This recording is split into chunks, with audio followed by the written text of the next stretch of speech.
ഇന്ന് കൊട്ടിക്കലാശത്തിന്റെ ദിനമാണ്. എല്ലാവരും കാത്തിരിക്കുന്ന കഴിഞ്ഞ ദിവസങ്ങളിൽ കൊടുമ്പിരി കൊള്ളിച്ച പ്രചരണത്തിനൊടുവിൽ എന്താണ് സംസ്ഥാനത്തിന്റെ പൊതുചിത്രമെന്ന് നമുക്ക് വിശദമായി തന്നെ പരിശോധിക്കേണ്ടതുണ്ട്. എന്താണ് സാഹചര്യമെന്ന് നമുക്ക് നോക്കാം. സംസ്ഥാനത്തെ ഇത്തവണത്തെ തെരഞ്ഞെടുപ്പിന്റെ പൊതുചിത്രം പരിശോധിക്കുമ്പോൾ ആദ്യഘട്ടത്തിൽ 7 ജില്ലകളിലാണ് ഇന്ന് കൊട്ടിക്കലാശം നടക്കുന്നത്. വൈകിട്ട് 6 മണിക്ക് പരസ്യപ്രചരണം സമാപിക്കും. ആദ്യഘട്ട ജില്ലകളിൽ ചൊവ്വാഴ്ചയാണ് വോട്ടെടുപ്പ് നടക്കുന്നത്.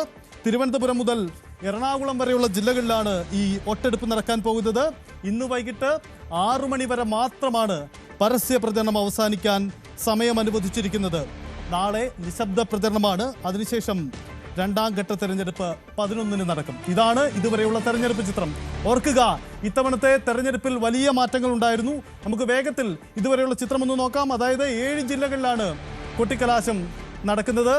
7 ജില്ലകളിലെ കൊട്ടിക്കലാശത്തിന്റെ ചിത്രവും ഏറെ പ്രസക്തമാണ്. നമുക്ക് സാഹചര്യങ്ങൾ എന്താണെന്ന് നോക്കാം. അതായത് സംസ്ഥാനത്തിന്റെ 7 ജില്ലകളിലാണ് ഇന്ന് കൊട്ടിക്കലാശം നടക്കുന്നത്. ആദ്യഘട്ട ജില്ലകളിൽ ചൊവ്വാഴ്ച വോട്ടെടുപ്പ് നടക്കുന്നു. ആദ്യഘട്ടത്തിൽ നിർണായകമാവുന്ന ഇടങ്ങൾ വളരെ പ്രധാനപ്പെട്ടതാണ്. ഒന്ന്, തിരുവനന്തപുരം കോർപ്പറേഷൻ തദ്ദേശ തെരഞ്ഞെടുപ്പിലെ വിധി നിർണ്ണയിക്കുന്ന സുപ്രധാനമായ ഒരു ഇടമാണ് തിരുവനന്തപുരം കോർപ്പറേഷൻ. ഒപ്പം തന്നെ കൊച്ചി കോർപ്പറേഷൻ, ഒപ്പം ജില്ലാ പഞ്ചായത്തുകളിലേക്ക് വരുമ്പോൾ ശ്രദ്ധിക്കണം, തിരുവനന്തപുരം മുതൽ എറണാകുളം വരെയുള്ള 7 ജില്ലകളിലാണ് വോട്ടെടുപ്പ് നടക്കുന്നത്. ഈ ജില്ലകളിലെ 2 കോർപ്പറേഷനുകൾ തിരുവനന്തപുരവും ഒപ്പം തന്നെ എറണാകുളവും തന്ത്രപ്രധാനമായ ഇടമാണ്. അതിനപ്പുറം ജില്ലാ പഞ്ചായത്തുകളുടെ രാഷ്ട്രീയം കൂടി പരിശോധിക്കേണ്ടതുണ്ട്. അവിടെ നിർണായകമാവുന്നത് പത്തനംതിട്ട ജില്ലാ പഞ്ചായത്ത്, കോട്ടയം ജില്ലാ പഞ്ചായത്ത്, ഇടുക്കി ജില്ലാ പഞ്ചായത്ത്, ഒപ്പം എറണാകുളം ജില്ലാ പഞ്ചായത്ത്.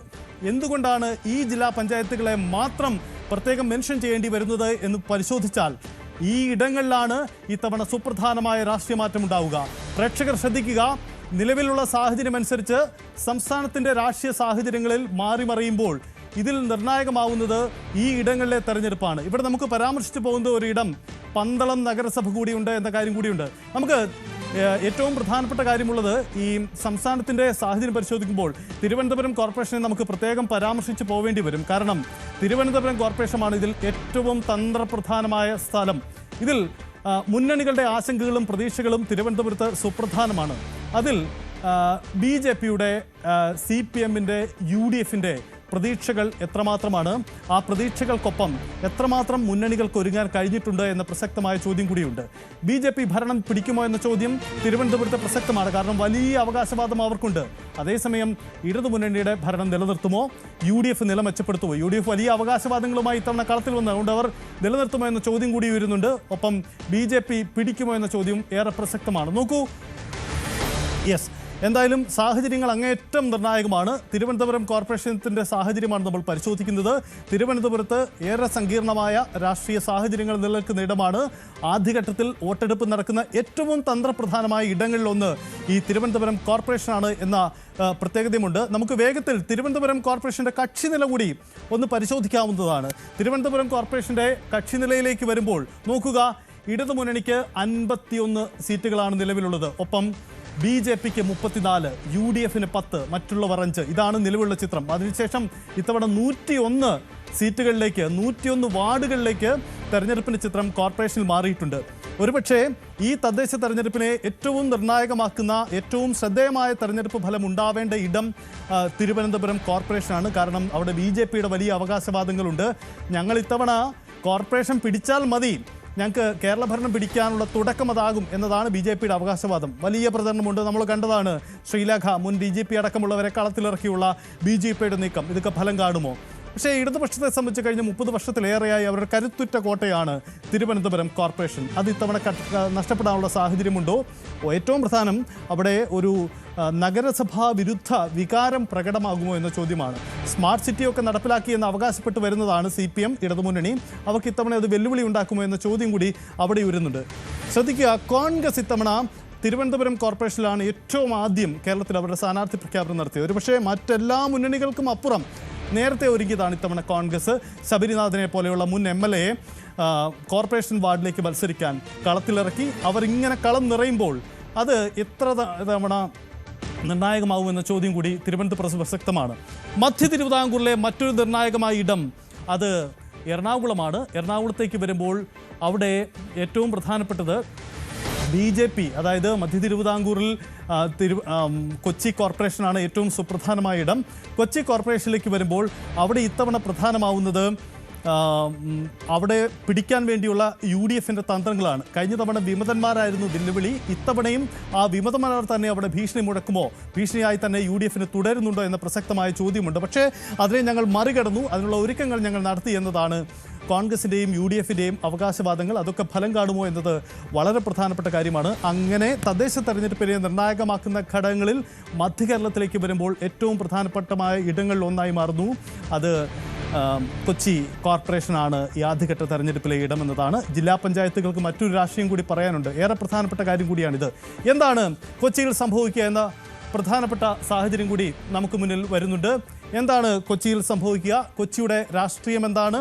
തദ്ദേശ തെരഞ്ഞെടുപ്പിൽ മധ്യ തിരുവിതാംകൂർ പറയാൻ പോകുന്ന രാഷ്ട്രീയത്തിൽ ഏറ്റവും പ്രധാനപ്പെട്ടത് ഏതായിരിക്കുമെന്ന ചോദ്യം കൂടി നമുക്ക് മുന്നിൽ ഉയരുന്നുണ്ട്. നമുക്ക് ആദ്യമായി തന്നെ വിശദമായി പോകും. നമുക്ക് കൊച്ചിയിലേക്ക് പോകുമ്പോൾ കൊച്ചിയുടെ തദ്ദേശ സാഹചര്യങ്ങളെ നിർണായകമാക്കുന്ന ഇടങ്ങളിൽ ഏറ്റവും പ്രധാനപ്പെട്ടത് എറണാകുളം കോർപ്പറേഷനാണ്, കൊച്ചി കോർപ്പറേഷനാണ്. ഒപ്പം തന്നെ ജില്ലാ പഞ്ചായത്ത് അടക്കമുള്ള മേഖലകളുമുണ്ട്. എന്താണ് ഈ തദ്ദേശ തെരഞ്ഞെടുപ്പിൽ സംഭവിച്ചത് എന്ന പ്രധാനപ്പെട്ട ചോദ്യം കൂടി നമുക്ക് മുന്നിലേക്ക് വരികയാണ്. ഡാനി പോൾ കൊച്ചിയിൽ നിന്നും നമുക്കൊപ്പം ചേരുന്നുണ്ട്.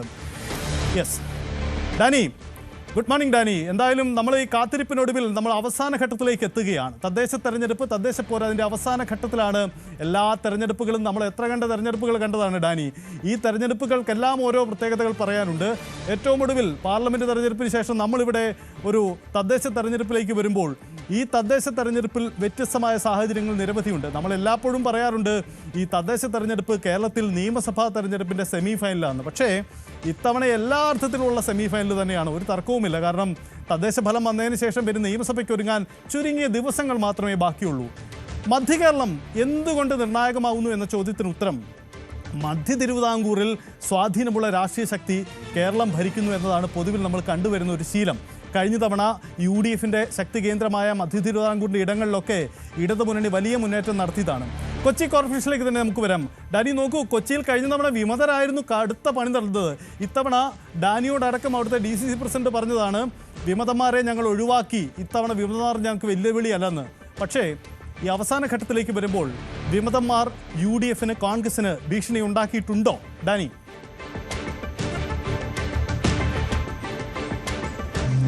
സൈത, ഗുഡ് മോർണിംഗ്. തദ്ദേശ തെരഞ്ഞെടുപ്പിൻ്റെ അതിൻ്റെ ഒരു കൊട്ടിക്കലാശത്തിലേക്കെല്ലാം തന്നെ കടക്കുകയാണ്. ഇതിൽ കൊച്ചി കോർപ്പറേഷനെ കുറിച്ച് പറയുമ്പോഴേക്കും അതിൽ എടുത്തു പറയേണ്ടത് കഴിഞ്ഞ തവണ വിമതരെ അണിനിരത്തിക്കൊണ്ട് തന്നെയായിരുന്നു ഇടതുമുന്നണി ഭരണം നിലനിർത്തിയത്. അതിൽ ഏറ്റവും ശ്രദ്ധേയമായ കാര്യമെന്ന് പറഞ്ഞാൽ അത് UDFിൽ നിന്ന് കടന്നു വന്നവരായിരുന്നു എന്നതാണ്. പ്രത്യേകിച്ച് കോൺഗ്രസ് വിമതരായിരുന്നു LDFിന് ഇടതുമുന്നണിക്ക് മുതൽക്കൂട്ടായതെന്നതാണ്. അത് വളരെ വിചിത്രമായി തോന്നാം. കാരണം ഇതെങ്ങനെയാണ് സ്വന്തം പാളയത്തിലേക്ക് മടങ്ങാൻ അവർക്ക് കഴിയാതെ ഇരുന്നതെന്ന് ചോദിച്ചിട്ടുണ്ടെങ്കിൽ സ്വന്തം പാളയത്തിൽ അത്രയ്ക്ക് പടയുണ്ടായിരുന്നു. കാരണം ഒരു ഭരണ നേതൃത്വത്തിലേക്ക് ഒരു മേയർ സ്ഥാനാർത്ഥിയെ അല്ലെങ്കിൽ ഒരു മേയർ ആകേണ്ട ഒരാളെ കണ്ടെത്താൻ ആ ഘട്ടത്തിൽ അവർക്ക് കഴിയാതിരുന്നതിനെ തുടർന്നാണ് ആ ഒരു ശ്രമം ഉപേക്ഷിച്ചതെന്ന് പോലും പറയുന്ന കോൺഗ്രസ്സുകാരുണ്ട്. ഏതായാലും ആ രീതിയിലുള്ള വലിയ രീതിയിലുള്ള ഒരു വിഷയങ്ങൾ അതിനകത്തുണ്ടായിരുന്നു. തുടർന്നിങ്ങോട്ട് പിന്നീട് വരുമ്പോഴേക്കെല്ലാം തന്നെയും വലിയ ചർച്ചകൾ നടന്നു.